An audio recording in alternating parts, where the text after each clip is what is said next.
अगर हम हिस्ट्री उठा के देखें तो हमें कई वॉर्स मिलेंगे जो किसी स्टूपिड रीज़न की वजह से हुए हों, और कई ऐसे इंसिडेंट भी देखने को मिलेंगे जिसमें किसी राजा ने या इवन किसी इंटेलेक्चुअल पर्सन ने किसी के साथ बहुत गलत किया हो।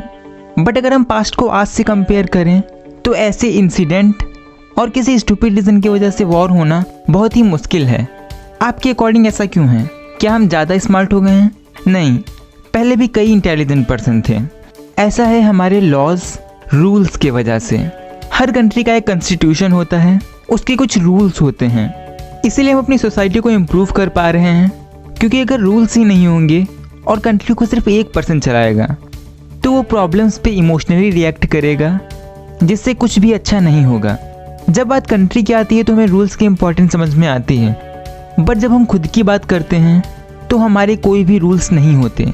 इसलिए अगर दूसरों को प्रॉब्लम्स में एडवाइस देना हो तो हम सभी बेस्ट सॉल्यूशन देते हैं, बट प्रॉब्लम खुद पे आने पे हम उसे फेस नहीं कर पाते, क्योंकि हम इमोशनल क्रिएचर हैं और जब भी प्रॉब्लम्स आएंगी हम इमोशनली रिएक्ट करेंगे, ना कि लॉजिकली। बट अगर हम पहले से ही कुछ रूल्स बनाएं तो इससे जब भी हमारे ऊपर कोई प्रॉब्लम आएगी तो हम उसे ईजिली हैंडल कर पाएंगे। और अगर हम अपने लाइफ में कुछ रूल्स फॉलो करेंगे तो हमारी सेल्फ एस्टीम भी बढ़ेगी। तो आज मैं आपको जॉर्डन पीटरसन की बुक से 4 रूल्स बताऊंगा जिनको फॉलो करके आप अपनी लाइफ को इम्प्रूव कर सकते हैं और इनसे आपको प्रॉब्लम्स को भी हैंडल करने में हेल्प मिलेगी। फर्स्ट रूल है, compare yourself who you were yesterday not to who someone else is today. Price's law के अकॉर्डिंग किसी भी डोमेन में टोटल नंबर ऑफ पर्सन का अगर स्क्वायर रूट निकालें तो बस उतने ही लोग होते हैं जो हाफ काम करते हैं। जैसे अगर आपकी टीम 4 मेंबर्स की है तो 2 मेंबर्स हाफ काम करेंगे।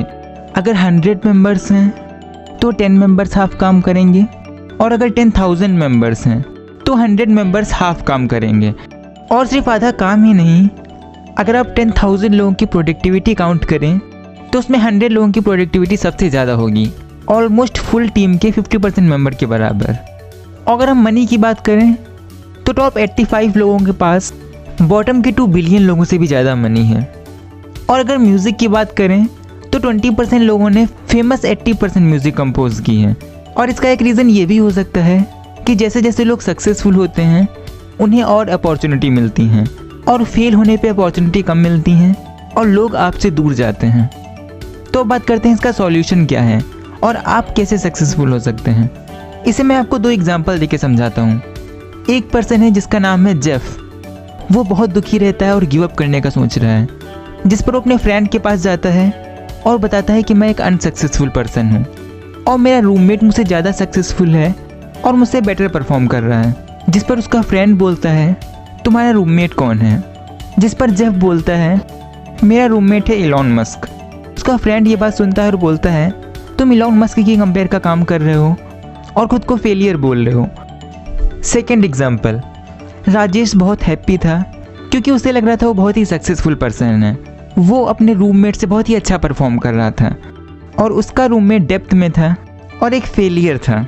तो अगर हम दोनों ही एग्जाम्पल की बात करें तो अगर आप खुद को दूसरों के साथ कंपेयर करेंगे तो फेल होंगे।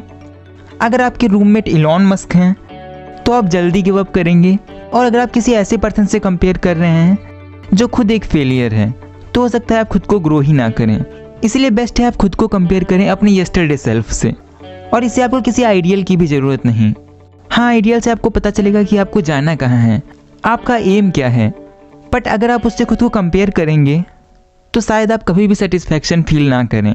इसका मतलब ये नहीं कि आप बिग गोल सेट ना करें, बट सिर्फ नेक्स्ट स्टेप पे फोकस करें, और जब उसको अचीव कर लें तो उसके बाद का नेक्स्ट स्टेप। इसलिए आप जितनी भी बेकार कंडीशन में हों खुद को थोड़ा सा बेटर करें, ज़्यादा नहीं तो डेली 1% बेटर करें, जिससे आपकी कंपाउंडेड ग्रोथ होगी दूसरे सक्सेसफुल लोगों की तरह।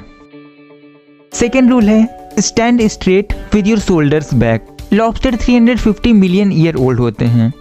अगर हम डायनासोर से कंपेयर करें तो वो 65 मिलियन ईयर ही ओल्ड थे। लॉबस्टर में हायरार्की होती है, मीन्स कुछ टॉप और पावरफुल लॉबस्टर होते हैं और कुछ वीक। लॉबस्टर ओशियन फ्लोर पे रहते हैं और इन्हें ओशियन ग्राउंड पे एक शेल्टर की भी नीड होती है ताकि वो सेफ रहें और इजीली हंट कर पाएँ। बट ऐसी जगह कम होती है तो कई लॉबस्टर एक ही जगह को अपना घर बनाना चाहते हैं, जिससे उनमें फाइट होती है। अगर एक लॉबस्टर छोटा है तो पहले ही भाग जाता है, और अगर दोनों ही सेम साइज़ के हैं तो एक दूसरे को डराते हैं, और अगर कोई नहीं डरता है तो जो लॉबस्टर दूसरे लॉबस्टर को पलट देता है वो जीत जाता है। और अगर वो फ्लिप भी नहीं कर पाते हैं तो वो डेंजरस फाइट करते हैं, और जो जीत जाता है वो उस प्लेस पे रहता है, हंट करता है और ज़्यादा टाइम तक सर्वाइव करता है। रिसर्च के अकॉर्डिंग जब भी कोई लॉबस्टर जीतता है तो अगर वहाँ कोई दूसरा लॉबस्टर आता है तो उसे भी ईजिली हरा देता है, और जो हारता है तो चांसेस हैं अगर वो दूसरी जगह पर जाकर के फाइट करता है तो वहाँ भी हार जाता है। ऐसा होता है क्योंकि जो लॉबस्टर जीतता है उसमें सेरोटोनिन का लेवल बढ़ता है, जिससे वो स्ट्रेच होकर और भी बड़ा दिखने लगता है, जिससे उसे लॉबस्टर फाइट अवॉइड करते हैं। और जो लॉबस्टर हारता है उसमें ऑक्टोपेमाइन का लेवल बढ़ता है, जिससे वो बेकार और ढीला पोस्चर बनाता है और छोटा और वीक दिखने लगता है और हार जाता है। हम ह्यूमंस ऐसे फाइट तो नहीं करते हैं, बट पोस्चर्स हमारे लिए बहुत इंपॉर्टेंस रखते हैं। जैसे कोई एथलीट जीतता है तो उसका पोस्चर डिफरेंट होता है उससे जो हारता है। कोई भी जीत कर लूज पोस्चर नहीं बनाता, और जब हम बेकार पोस्चर बनाते हैं तो उससे हमारे अंदर का ऑक्टोपेमाइन का लेवल बढ़ता है, जिससे प्रॉब्लम्स में डिप्रेशन में जाने के चांसेस बढ़ जाते हैं। अगर हम सही पोस्चर रखें तो सेरोटोनिन का लेवल बढ़ता है, जिससे हम कॉन्फिडेंट फील करते हैं, हमारी बॉडी अच्छे से फंक्शन करती है, हम अच्छा फील करते हैं और दूसरे भी हमें कॉन्फिडेंट समझते हैं। इसलिए सेकेंड रूल है stand straight with your shoulders back. Third, treat yourself like someone you are responsible for helping. Research के अकॉर्डिंग जब भी लोगों को बीमारी होती है तो 30% लोग डॉक्टर्स के पास नहीं जाते, उनमें से भी 50% लोग अच्छे से मेडिसिन नहीं लेते हैं। बट अगर प्रॉब्लम उनके बच्चों को हो या उन्हें हो जिनकी वो केयर करते हैं तो डॉक्टर के पास जाने के लिए कोई भी लापरवाही नहीं करते हैं। इवन अगर उनके पेट्स को कोई बीमारी है तो वो उनकी भी अच्छे से केयर करते हैं। अब इसका रीज़न ये नहीं कि वो खुद को प्यार नहीं करते, हम दोस्तों को भी चाहते हैं बट उनकी प्रॉब्लम्स में इतना परेशान नहीं होते हैं, बल्कि ऐसा है क्योंकि हम खुद को अपने लिए रिस्पॉन्सिबल नहीं समझते हैं। अगर किसी का बच्चा किसी प्रॉब्लम में पड़ता है तो उसकी केयर करते हैं, उसे जंक फूड खाने से रोकते हैं चाहे वो जितना जिद करें। वो चाहते हैं लोग उसे बताएं जब वो गलत हो। अगर वो डिमोटिवेटेड फील करता है तो वो उन्हें मोटिवेट करते हैं। इवन फेल होने पर या उससे कोई गलती हो जाने पर वो उसकी गलती सही करने पर फोकस करते हैं, ना कि उसे हेट करते हैं। बट हम खुद के साथ ये सब नहीं करते हैं क्योंकि हम सोचते हैं हमारे लिए कोई और रिस्पॉन्सिबल है। इसलिए आप जैसे अपने बच्चों या उन्हें ट्रीट करते हैं जिनकी आप केयर करते हैं, वैसे ही खुद को भी ट्रीट करें। फोर्थ रूल है टेल द ट्रूथ और एटलीस्ट डोंट लाई। अगर आपको रियल सक्सेस पानी है तो उसका सिर्फ एक तरीका है, सच बोलकर। बट अगर आपके पास कोई बेकार प्रोडक्ट है तो अगर आप लोगों से सच बोलेंगे, उन्हें बताएंगे कि ये प्रोडक्ट बेकार है, तो हो सकता है आपसे वो कोई भी ना खरीदे, तो उसके लिए आपको झूठ बोलना पड़ेगा। बट अगर आप झूठ बोल के प्रोडक्ट सेल भी कर देंगे तो हो सकता है आपको सेटिस्फेक्शन ना मिले। चलो मान लिया दूसरों को बेकार प्रोडक्ट देने से आपको कोई भी फ़र्क ना पड़े, बट अगर आप किसी को बेकार प्रोडक्ट देंगे तो हो सकता है वो कभी भी आपसे दूसरा कोई भी प्रोडक्ट ना ले और दूसरों से भी आपकी शॉप की बुराई करें। बट अगर आप उससे सच बोलेंगे कि इस प्रोडक्ट में ये प्रॉब्लम है, अगर आप फिर भी ख़रीदना चाहें तो इसे खरीद सकते हैं, तो हो सकता है इससे वो उस टाइम पे बाय ना करें। बट दोबारा से जब भी उसे कुछ लेना होगा तो आपके पास ही आएगा, क्योंकि आप उसे अच्छा प्रोडक्ट देंगे और वो दूसरों को भी आपकी शॉप रिकमेंड करेगा। और अगर आप सच नहीं बोल सकते हैं तो एटलीस्ट झूठ ना बोलें। और बात सिर्फ दूसरों को सच बोलने की नहीं है, आपको खुद से भी सच बोलना चाहिए। जैसे अगर आप मोटे हैं और आप ये बात माने ही ना तो आप इस प्रॉब्लम को सॉल्व नहीं कर सकते। अगर आप डेली बोल रहे हैं कि आप कल से काम करेंगे या कल से एक्सरसाइज शुरू करेंगे, तो इसे भी आपको समझना चाहिए कि आप खुद से झूठ बोल रहे हैं और आप कभी भी वो काम स्टार्ट नहीं करेंगे। तो ये 4 रूल्स मैंने आपको बताए book 12 rules for life by Jordan Peterson से। पर्सनली मुझे ये रूल्स काफ़ी अच्छे लगे, इसलिए 4 रूल्स मैंने चूज़ किए हैं जो मैं अपनी लाइफ में भी इम्प्लीमेंट करने का ट्राई कर रहा हूँ। आप भी मुझे कमेंट में बताएं कि आप कौन सा रूल अपनी लाइफ में इम्प्लीमेंट करना चाहेंगे। और अगर आपने चैनल सब्सक्राइब नहीं किया है तो उसे सब्सक्राइब कर लें, ताकि आप इसका सेकंड पार्ट मिस ना करें, जिसमें मैं कुछ और रूल्स डिस्कस करूँगा।